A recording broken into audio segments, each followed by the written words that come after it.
That's me, Caleb Funk, down there in the right corner, and I've got my Sprite Cranberry near at hand, ready to walk through about the next 45 minutes an hour here, talking about, first of all, some pitfalls with Vault that we see with a lot of customers, and then some possibilities. Before we get started, just a little bit about me. I've been with Imaginet for 19 years now. Started out in the way back days with AutoCAD Release 14 in 2000, and have worked with Vault, Inventor, the different tools all the way along the line. So I said I was with Imaginet. If you don't know who Imaginet is, we're a RAND worldwide company. We're one of the divisions, and we focus on providing the Autodesk products. We also have a couple other things we work with, like Geosystems, and then really a lot of professional services and training. And the next slide is one of my favorites because if we take a look at it, you see all these blue pins that we have added in here. If you've ever been on a webcast for me before, I've been using kind of the same, hey, here's our offices across North America slide for a long time. And it's kind of fun to see it update and change. Part of the update and change is we recently have incorporated Advanced Solutions, ASI, into our group, and that represents some of those offices. So we now have this really, really great reach all across North America, and it's been really exciting to see that come along. So the bench of text that we have gets even deeper than what we've had before. It's just a great wealth of knowledge that we're able to bring on with that. So what I want to jump right into is the idea of the pitfalls of Vault. And I've got a fair amount to cover, so I want to get going right away on it. And the first one, and one of the biggest ones that I see when I'm dealing with customers and we're out there talking to different people, is backups. So the backup strategy that you have, there's several different ways to do this. And I'm going to hit on a couple of these and kind of talk through some of the things that are useful, some of the things that aren't. And this is one I don't have a whole lot to show with this. A lot of the other things we'll get in and take a look at Vault. But with this, I just want to talk about it. One of the most common things when we do an upgrade, and this has just been seeming to happen fairly often recently, is we'll get in to a customer, and we're going to go in and do a backup for them. And first thing we do is, do a upgrade for them. So we're upgrading from 2017 to 2019. And one of the first things we say is, oh, great, we're here. Let's take a look at where your backups are. And I've had customers say, sure, they're right over here. Huh, that's weird. There's no backups. And then we start taking a look at it, and you'll see that Vault hasn't been backed up for 175 days or something. And there's a lot of reasons that happens. But what I want to point out is this is key. Having backups, having a defined backup schedule, a strategy, is really key to working with Vault. It's one area that falls down a lot. I can think of at least one client I worked with where server failed, everything went down, and then it was at that point they realized they had not been doing backups. So it's important for having backups. Those backups are necessary for properly restoring Vault. And you really should back up using the tools. There's backup and restore tools that are inside of Vault. You need to have a Vault backup run with that. I'll talk about a couple other strategies, but really you need to have a Vault backup. So stop right now if you want to and go and check and see if you have a backup. And it'll list it right in there. You see this little graphic I have down here. It says number of days since last backup, not backed up. Or it'll say number of days since last backup. Hopefully it says 0. Hopefully it says 0 days since the last backup. That means you've backed it up. But you'll see that with different customers where it's been a lot of time. So what we're going to recommend, this isn't something you want to have to do. You don't want to have to remember to do this. So automate that procedure. And within Vault, there is a scheduled backup tool that's available within Vault. What it really does is creates a batch file, and it creates a scheduled task to do that. So even if you use the Vault tools, what you're really doing is a scheduled task to set that up. You can also write a script, a little batch file, that will go out there and you can set it up with a scheduled task to run at midnight every night. It goes, it backs up the Vault, and it moves it over. One thing that we've started to use a little more is PowerShell scripts. PowerShell gets really, you can do a lot more with it, including sending out log files, recording how long it took for the actual backup to take place. A lot of different things like that can be included with those PowerShell scripts. There's a certain amount of programming that goes with that. It's a lot, it gets a little more in depth, but at a minimum, you should have an automated scheduled task that is running a batch file that runs that Vault backup. And one thing I'll mention with that, I have customers who have done that. They say, hey, we've got the backup. You know, we set it up, or maybe even we as Imagineit came in and set it up for them when we first did the Vault implementation. But part of that script needs to know what the Vault, and it needs a Vault admin name. It also needs a specific user to run it. And if the password changes for either the admin or the user, it no longer runs. And by default, Vault will not tell you that the backup didn't work. So the script may be running, but the backup isn't running. So number one thing that I've seen, biggest issue I've run into when people are using this, is the idea of these different, working with these different things. So make sure that your backup's running, make sure it's up to date. And I will say this again and again, if we are going to restore Vault or move Vault or whatever, we have to have an actual Vault backup. Vault backup takes a snapshot of the file store in the database, and we need that to restore it. Now there's a couple of other options. So one of them would be the idea of true server backups, you know, server snapshots. And we're seeing this more and more with virtual machines, where customers will say, well, I've got a virtual machine set up, so IT's got it set up where it takes snapshots of that, and it's taking a snapshot every hour, every minute, whatever it is. And that actually works. When we do an upgrade, we'll tell people, look, you have to have, we need to test the backup. And one of the times that we'll say that maybe that might not be necessary is if it's a virtual machine and we're taking server snapshots. However, to fully restore a Vault, you still need a Vault backup at some point. If we're going to move from server A to server B, the way that we're going to do that is we're going to use the Vault backup and restore it in a new location. If we need to send it off to Autodesk for them to examine it because of some issue that's come up, we're going to need the Vault backup. So server snapshots are great. You know, they're easy to work with. We can restore them. But there are still a lot of times you need that full backup. Another question we get a lot of is the idea of secondary operations. So I want to run a backup, but I want to put it on this tape drive. Or I want to have the Vault backup, and then I want it to, there's an external drive that we take and we put in the fire safe or whatever else. That is usually a secondary operation. The main way that this is going to work is it's going to back this information up to the same hard drive the Vault is sitting on. You know, it could be a second drive that's on there, but it's the same system. And then a secondary script is going to, the tape could back up the whole thing, it could back up just that location, or we could have a secondary script to move that to another one. So the first thing I would tell people, make sure your Vault is backing up, and it's backing up to a true Vault backup so that we can have that. Even with snapshots, even with these secondary operations, we first have to get a Vault backup to that location. Again, you can go right into Vault, you can say back this thing up, or you can write a script that's going to kick it off. And there's all kinds of scripts. If you guys just look for Vault backup scripts, they're all over the place. They're in the help documentation. There's quite a few different ones if you're not doing that already. Most of the customers, I would say all the customers, that Imagineit has gone through and established their Vault, that's one of the key things that we do is we set up the Vault and establish a backup strategy. If this is something you've configured yourself, you might not have thought of this. You know you can do it. Maybe it's out there. I would really recommend taking a look at that. So that's one of my key ones. Do the Vault, set up the Vault backups, and go from there. So let's take a look at another one.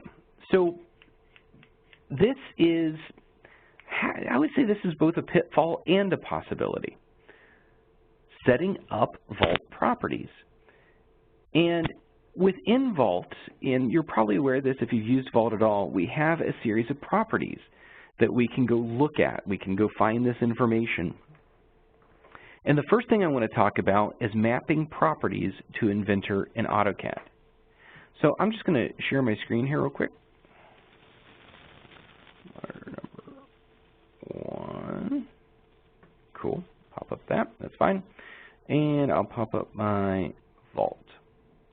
So within my Vault, and this is something that administrator or someone at administrative level can do, but I do have within here this idea of my properties.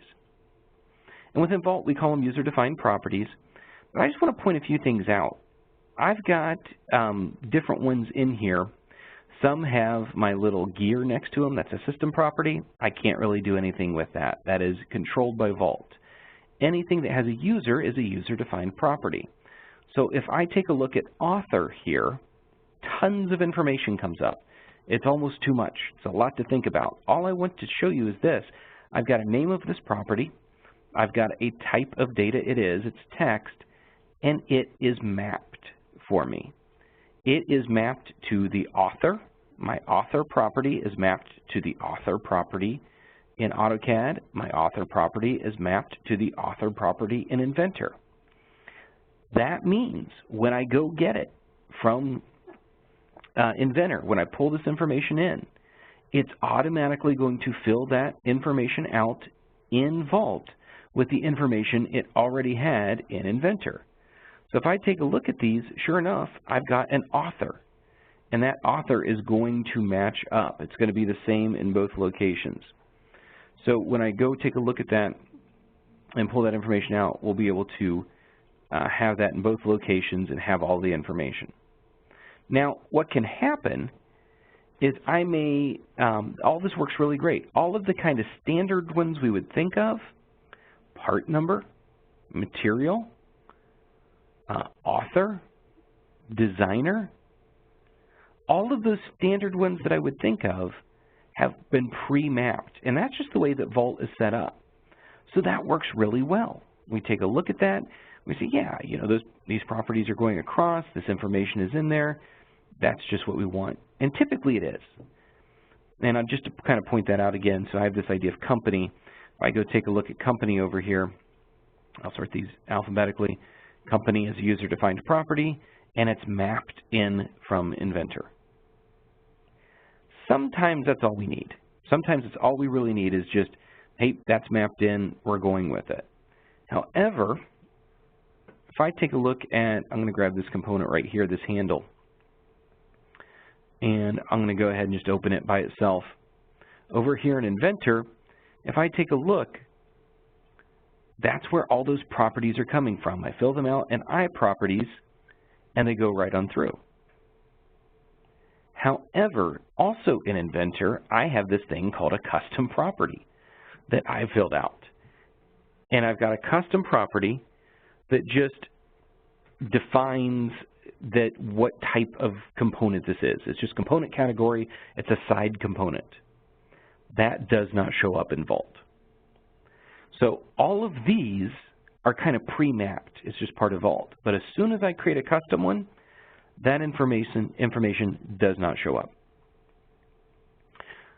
So I've got to do a little bit of work here, and I want to have that in place. And this is something that I see people not using enough of, because I want to be able to use this information. I want to see that within Vault so I can go access it. So what I'm going to do is jump back over to Vault and create that property. So this won't happen automatically at all.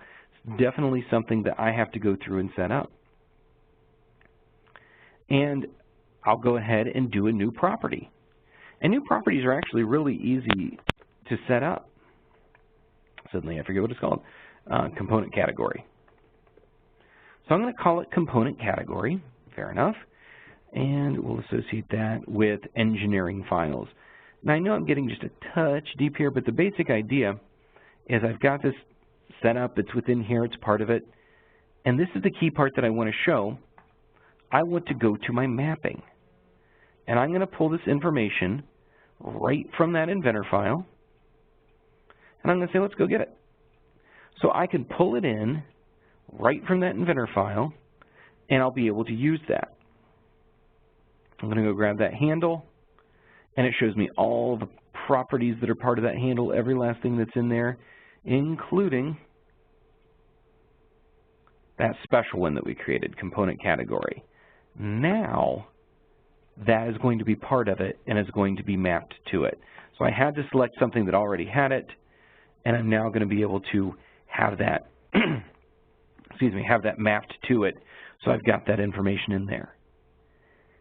That is one way we can do those properties. We can take properties, custom ones, that we already have within Inventor, and we can map them over to Vault.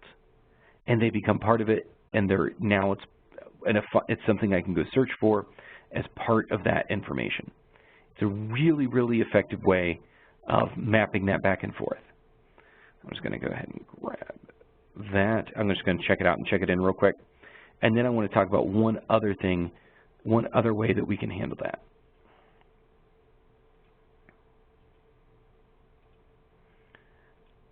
So I'm going to check it out. I'm going to check it in. And now that I've checked it out and checked it in, it's going to push that information for me right over here to Vault,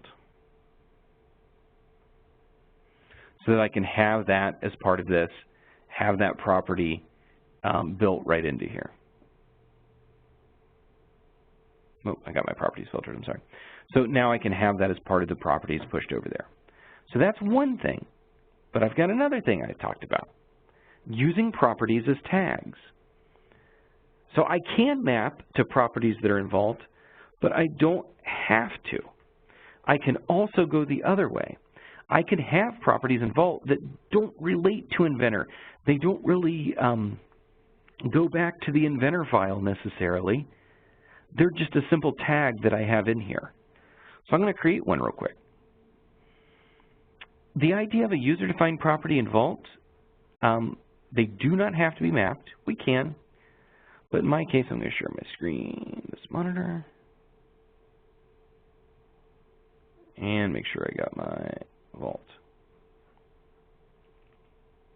So again, I go here to my tools, and I take a look, and here's all my properties, just like I had before. This time, I'm just going to create a new one. I'm not going to do anything with the mapping, and I'm just going to call it project number. Going to make sure it's available with the engineering files. And that's really all I have to do. It's now just something that I can fill out as part of the that file. So basically, I can fill in information here in the Vault. The thing to remember is the Vault isn't just your files. It's a database about all these files that I have in here. So what I want to be able to do is come along, and I'll say edit properties here. I want to be able to come along and component. I got to go down here to component. There we go. I want to edit component category, and I've got this project number. And I want to be able to populate that database with this information. So now I've got my, I'll give it a project number 12345. Sounds great. Fantastic. That is now tagged with a project number. Will not appear in Inventor, will not appear in my Inventor files, but it's something that I can search for in here. And I really don't see a lot of people using it like that, and it's really a great way to do it. I love, believe me, I love pulling the information from Inventor. If it's something you're already entering on the design side, that's fantastic. But Vault tends to go more than just design side. It tends to spread out through the larger organization. That's where these tags come in. So Vault properties, wildly important that we can use those so that we can search for them and have those tags and be able to pull that information together like that. Now, one reason that we want to set up these properties this way, and we want to be able to have that information tagged in a way that we can search for it, is so I can go through and search for things. I mean, this is really key to be able to, once we've got all of that information as part of it, we want to be able to find it. And what I want to talk about is kind of going beyond the simple search, which is probably the one I see really, really commonly in Vault. And in my role, I get to go into so many different companies and see so many different users working with the tools. And a lot of these little tips and tricks and ideas, I've kind of stolen, I shouldn't say stolen, let's try again. I've learned, there we go, from users, right? I've sat down, I'm like, well, that was a cool idea. You know, using the thing as tags, I had a company that did that extensively, and I'm like, what a great idea. It's right there within the software. It's easy to do. But searching is one where it seems like everybody does the same thing. They have a very simple search that they tend to run through. And while there's nothing wrong with it, it'd be all the better if we can then take that and put that in a couple of different ways. So the search, I'm going to take a look at just a couple ones. One, I'm going to take a look at the simple search, but I want to go beyond that. And looking for specific properties is kind of important, and then the idea of creating more complex searches, being able to find it you know, in some different ways. So again, I'm just going to share my Vault real quick. And if anyone on the line is from Autodesk and is responsible for changing the colors, we need to talk. I liked it when Vault was a different color because my Inventor and Vault are the same color, and my brain just, apparently I'm very locked in to one thing because my brain cannot handle that. I'm always looking in the, it seems like I'm always picking the wrong one. But I'm going to do a quick search here, and I'm going to just do that kind of simple search. And again, this seems to be where most people live. And it's typically it's fine because it's useful, right? There's a lot of things that this does for me. But I just searched for the word side in here. And I've got side cover, I've got side handle, link, pivot, but then I've also got this, you know, this side, this component because it's in the description. And I've got this one because it's in the description. And on down the line. This component is a side component. So that's the component category that that one is part of. So that information is showing up in places I may not necessarily want to see it. I don't want that. You know, this gave me all these different files, and I was just looking for things that said side cover.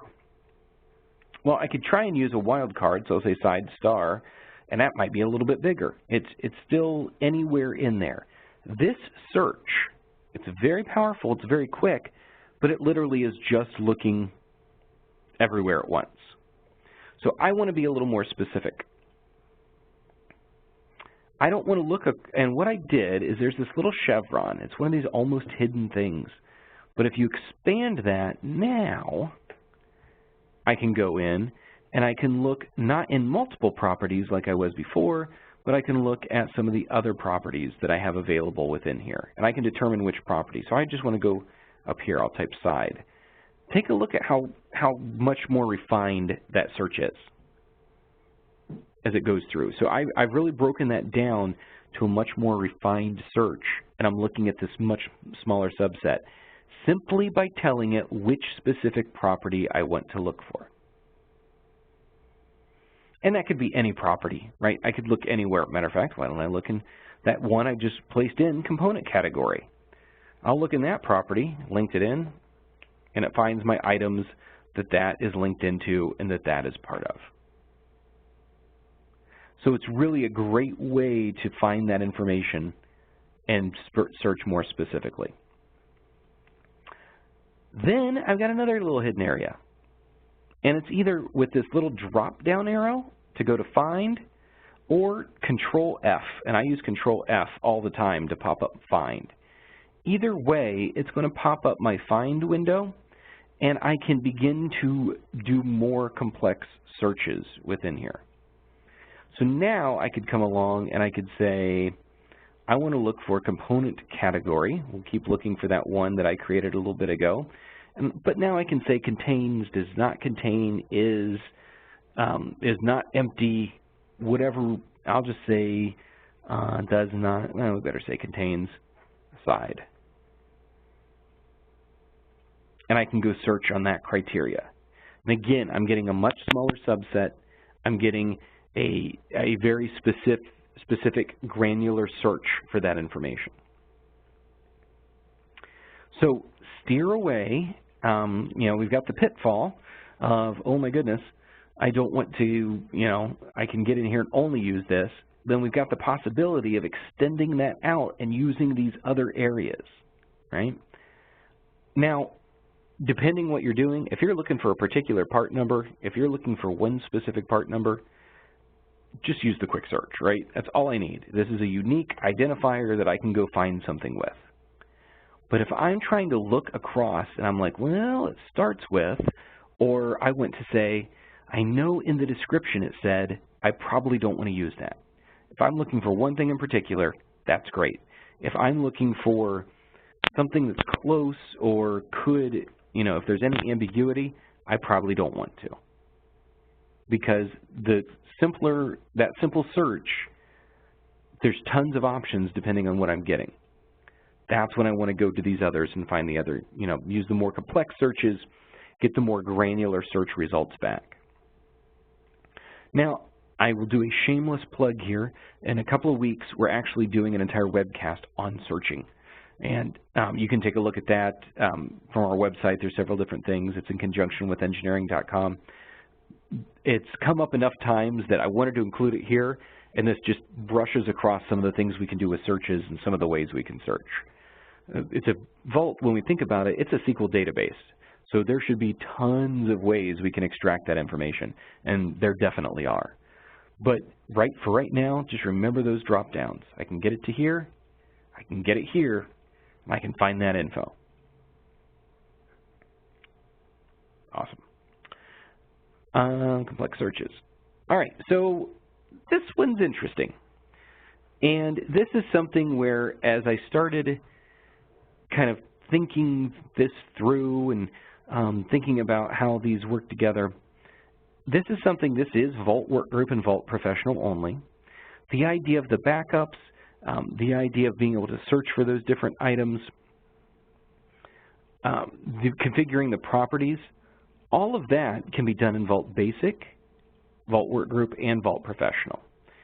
However, when we get up to Lifecycle and Revision tools, this is a case where these are very specific.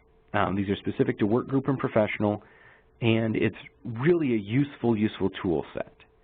This is where we move from just being a data management tool to and managing the way that the links are together and managing the way that the files interact with each other.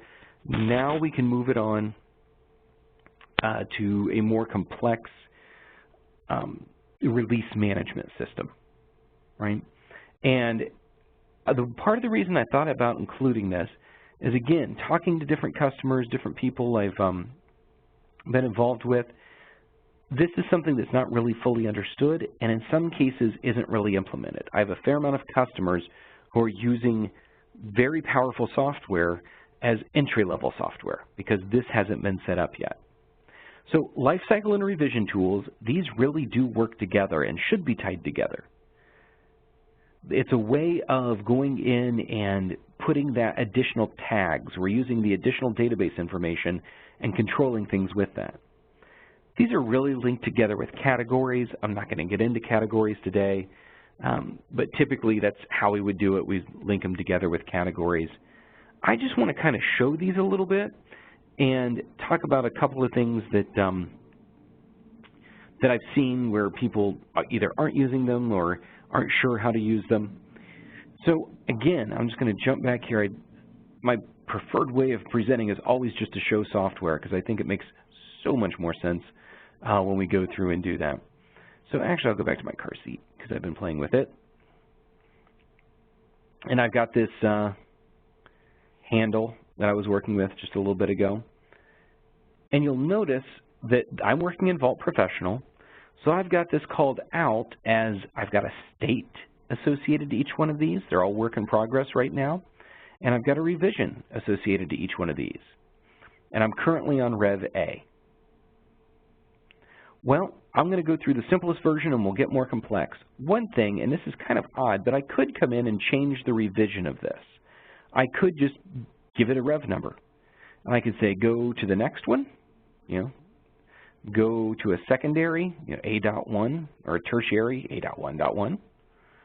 Go to the next primary. I could just type something in. I've decided this is Rev H. I'm not going to do that right now. I'm not going to go ahead and commit to that. So you can use the Revise button separately. You can revise every single file. Now what I will tell you is that's probably not how you want to handle it. There are times you have to do it that way, and it may be on an initial implementation of Vault.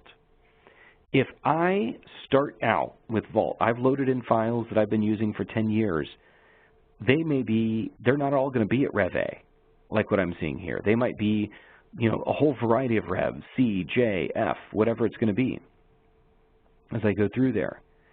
So what I want to do is I would then revise them. I could go through, do revise, and match them to whatever rev I needed them to be. But once I have them set to a specific rev, I will probably never touch that change revision button again.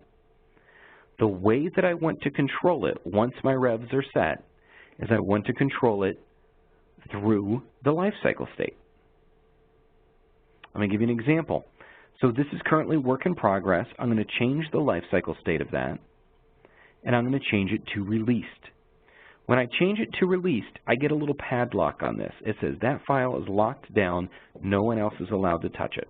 You can't edit it. You can't check it out. You can't do anything. It is a released file. That means if I am going to change it, if I am going to adjust something, I need to change the state. By the way, when I said you can't change it, I can't come in and change the revision right now. It's not going to let me do anything. It's a locked down file. I've released it at Rev A. So if I want to change that to revision B, I'm going to change its state again, and I'm going to change its state back to work in progress. As soon as I do, it bumps to Rev B. So if you're using Vault appropriately and you've got these different things set up the way that we would want to have them set up, most, if not all, of your revision control is going to come through what lifecycle state it's in. So we could have different rules set up. We can say when it moves from work in progress, or when it moves from work in progress to in review, the revision doesn't bump, but it does bump when we move it to released. Or it only bumps when we go from release to work in progress. Or if we go from out for customer approval, that's technically released until it comes back, and then we bump the secondary. Or we use alpha for customer releases and numeric for in-house releases. There's a lot of options we can run with that, but the thing that I would want to try and use to drive all of that comes down to using the change state tool. I would want to use the state to drive that information.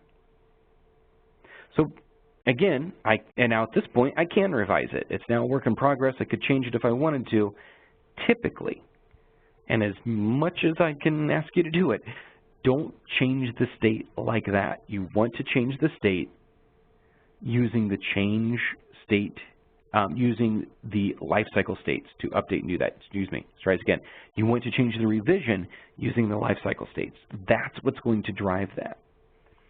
And again, this is kind of one of those things, if you've implemented on your own, and it's easy to get lost because these really relate back to categories, and the categories drive the different things, and there's all kinds of dialog boxes that you can get into that get so deep so quick that it's sometimes difficult to really understand what's going on. So I'll take a look at life cycles, and here's my life cycle. I can edit my life cycle, and then each state within that life cycle I can take a look at this one, work in progress, and it's got transitions and security and control and et cetera. There's a lot going on. Once it's set up, it's pretty straightforward, but there's some pieces to that. I would encourage you to really explore. This is a great possibility with Vault. The fact that we can control the lifecycle state, we can tag it with the revision information, we can push that revision information back to the drawings, that's amazing.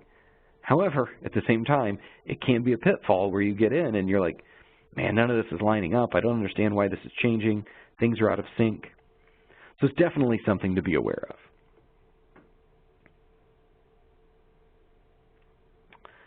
All right, so what we've taken a look at is the idea of make sure you've got a backup strategy in place. Configure your properties both to match up with your CAD tool and to match up and to just use as tags within there. Be able to use them as just tags as part of that. That way we can go search on them. And that was another key thing, being able to search on all that information and find it and take a look at it. And then the idea of using those lifecycle and revision tools, which really are just tags in the database that hold that information in place. So now we have to set them up a specific way, but it really comes down to tags in the database. The last one kind of breaks away from those two, and it's really pretty neat what has been done recently in this area. Up until 2-3 years ago, as someone said, I want to share this information. I've got this Vault project, I've got this set up, and I want to be able to share this outside of my Vault. I want to be able to send this out to other people so that they can work with this and see this information. About the only way you could do it was a pack and go. We would take a pack and go, and we would send the pack and go out. Now there's a couple of different ways that we can send this information out and sync this up. One of them is shared views.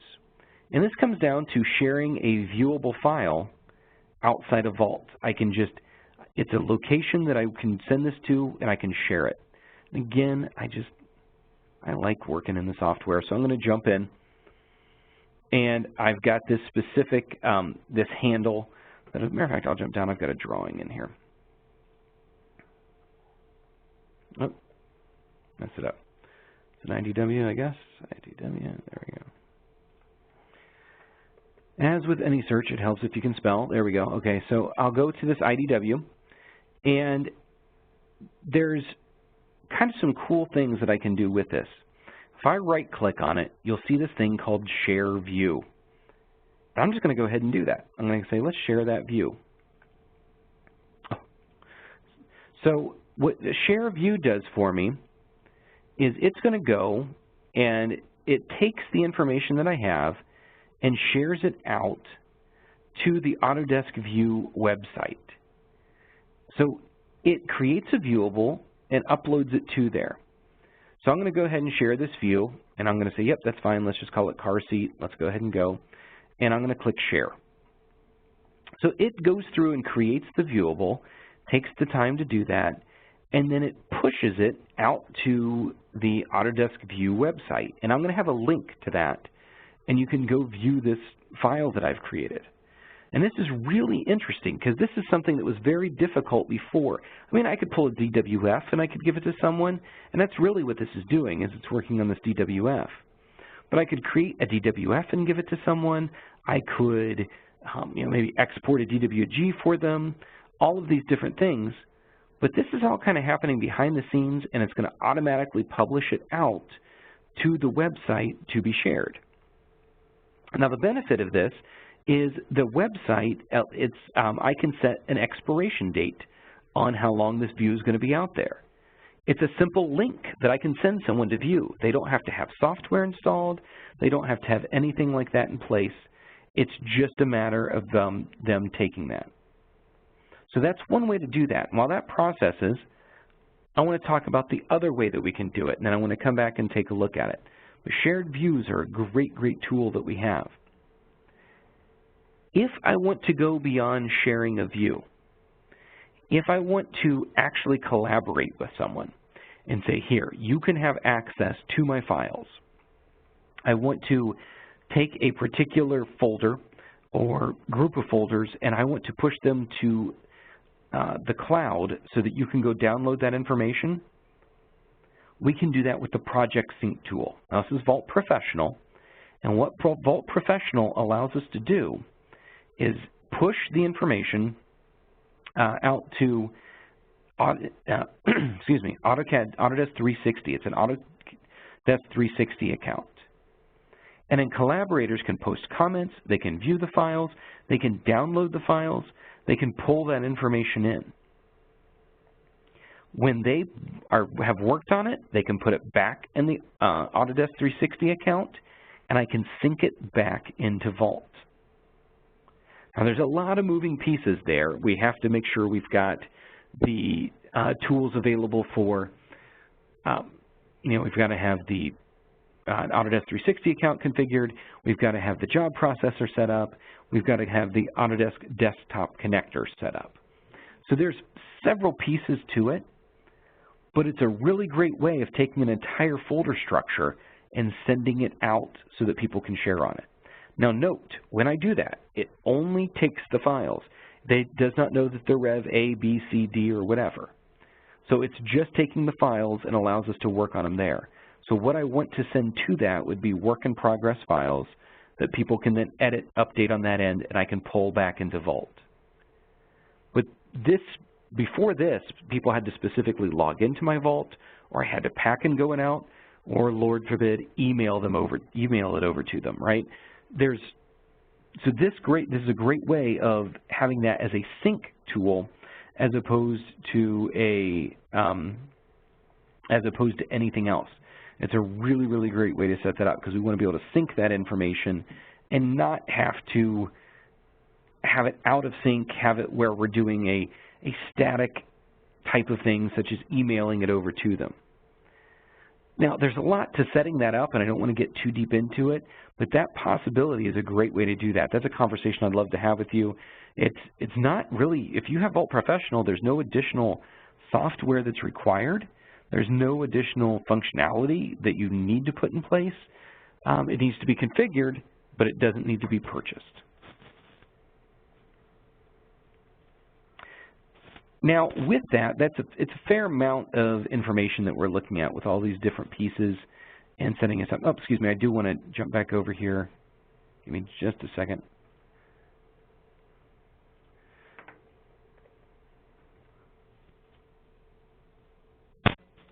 Because I want to just point that out real quick, kind of where that's at and what that looks like. All right, I need to share the screen.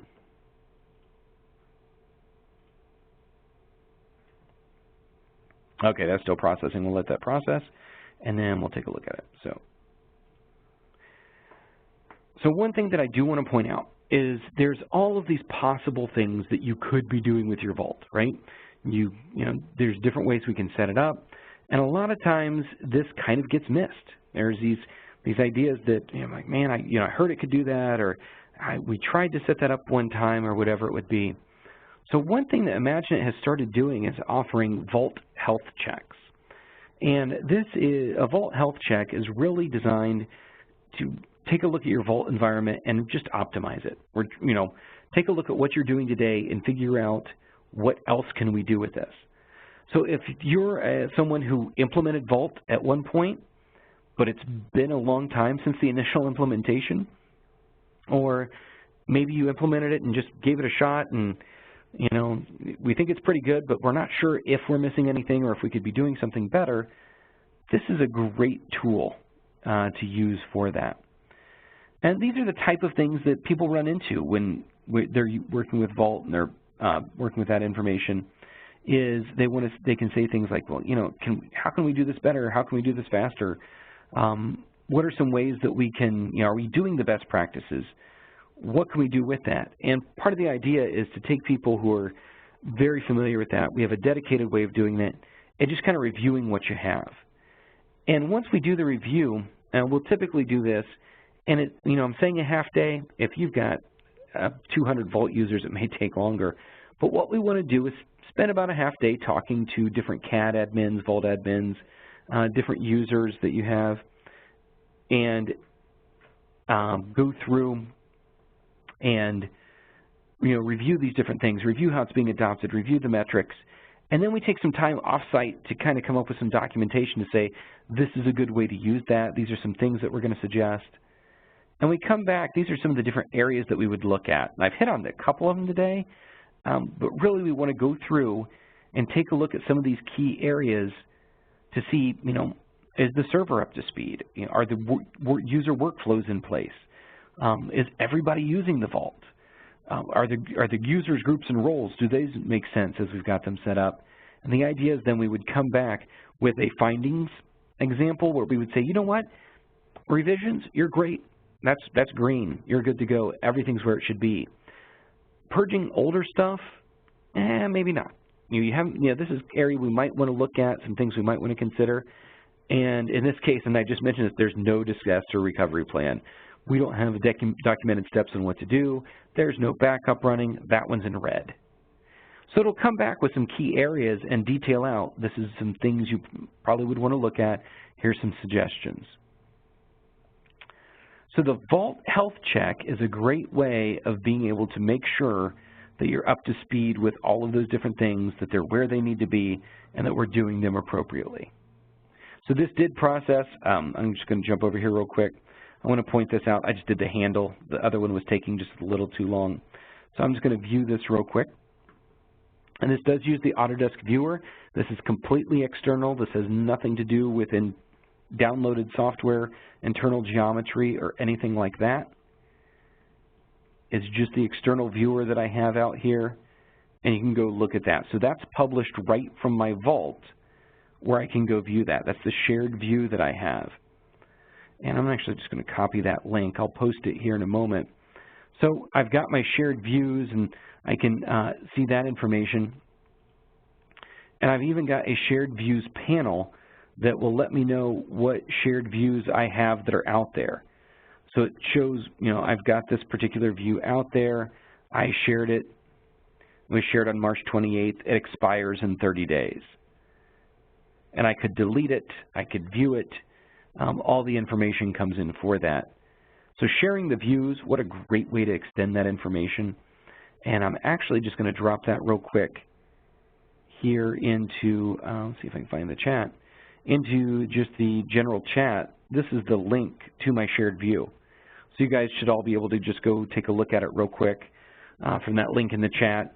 After the webcast is over or whatever, it'll be up there for 30 days, and that'll give you some sense of that. I'm going to also take a look real quick back here. Now that that's gone through, I've got the shared view. One of the other things I can do, and this is administrator level, but I've got the idea of collaborate.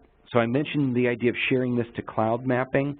I can go out and configure which Vault folder do I want to share, and what do I want to share it to. So I can say, well, you know what, we're going to do a new one, and I want to pick a particular folder, and I'll go with this project I'm working on for this inkjet printer, and I want to share that up. I'm just going to take all of that information, and I can tell it where it's going to go, what folder it's going to go to for my team web. I can do this. I can just upload to the cloud, I can just download from the cloud, or I can do it on a bidirectional sync where it's just going to take it and push the whole thing. I can even set a filter, so every night at midnight, it updates the information, or I can do it on a manual basis. So very, very powerful, the ability to share that outside of there. I think that's such a great new feature, and what a great possibility for Vault overall. So guys, I've been talking for about 50 minutes now, and my voice can tell it.